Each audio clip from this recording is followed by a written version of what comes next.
Stage fear ഉള്ള ഒരു വ്യക്തിയാണോ നിങ്ങൾ? എന്താണ് ഈ സ്റ്റേജ് ഫിയർ? ഒരു വലിയ സദസ്സിന് മുന്നിൽ നിന്ന് സംസാരിക്കാനുള്ള ഭയം. ഇതിന് സായിപ്പ് വിളിച്ചിരിക്കുന്ന പേര് ഗ്ലാസോഫോബിയ എന്നാണ്. അങ്ങനെ ഒരു പ്രശ്നം നിങ്ങൾക്കുണ്ടോ? സത്യത്തിൽ എന്താണ് ഈ പ്രശ്നത്തിന് കാരണം?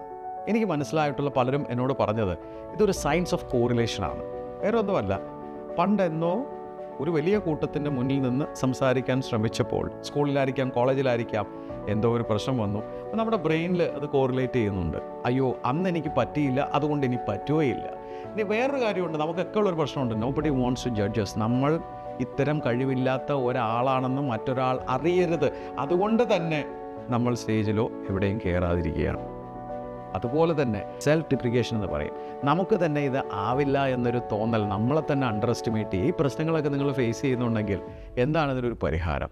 പണ്ട് കേരളത്തിലെ വലിയൊരു സാഹിത്യകാരൻ എറണാകുളത്ത് ഒരു 5 സ്റ്റാർ ഹോട്ടലിൽ നിന്ന് കോഫി കുടിക്കുന്ന സമയത്ത്, ഞാൻ എൻ്റെ ട്രെയിനിങ് കോച്ചിങ് കഴിഞ്ഞ് അതിൽ ഇറങ്ങി വരുന്ന സമയത്ത് വളരെ ബഹുമാനം തോന്നുന്ന വ്യക്തിയാണ്, ഞാൻ പേര് പറയുന്നത്. അദ്ദേഹത്തിൻ്റെ അടുത്ത് ചെന്ന് ഞാനൊന്ന് പരിചയപ്പെട്ടു.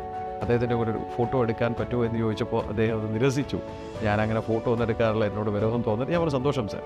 അവിടെ ഇരുന്നു കൊണ്ട് അദ്ദേഹം ചോദിച്ചു ചായ കുടിക്കുന്നവനില്ല. അദ്ദേഹം പ്രസംഗകലയിൽ വളരെയധികം പ്രാവീണ്യം തെളിയിച്ച ആളാണ്. അദ്ദേഹത്തിൻ്റെ പ്രസംഗമൊക്കെ നമ്മൾ കേട്ട് എന്താ പറയുക, രോമാഞ്ചം വന്നിട്ടുണ്ട്. അപ്പോൾ ഞാൻ അദ്ദേഹത്തോട് ചോദിച്ചു, സാർ ഞാനുമൊക്കെ മൈക്ക് വെച്ച് ട്രെയിനിങ് കോച്ചിങ് ചെയ്യുന്ന ഒരാളാണ്, ഞാൻ നല്ലൊരു പ്രാസംഗികനാണെന്നൊന്നും എനിക്ക് തോന്നിയിട്ടില്ല. ഈ പ്രസംഗം ഒരു കലയാണോ? അദ്ദേഹം ഒരു ചായ ഒരു സിപ്പ് എടുത്തത് നിലത്ത് വെച്ചിട്ട് എന്നെ നോക്കിയിട്ട് പറഞ്ഞൊരു വാചകം, പ്രസംഗം തേങ്ങാ കൊലയാണോ? എന്ത്? നമ്മുടെ മനസ്സിലുള്ളൊരു കാര്യം മൈക്ക് ഉണ്ടെങ്കിലും ഇല്ലെങ്കിലും, ആര് മുമ്പിലുണ്ടെങ്കിലും ഇല്ലെങ്കിലും, അത് തുറന്നു പറയാനുള്ളൊരു തൻ്റെ ഇടം, ഇത്രയേ ഉള്ളൂ പ്രസംഗം എന്ന് പറയുന്നത്. ഇത്രയേ ഉള്ളൂ.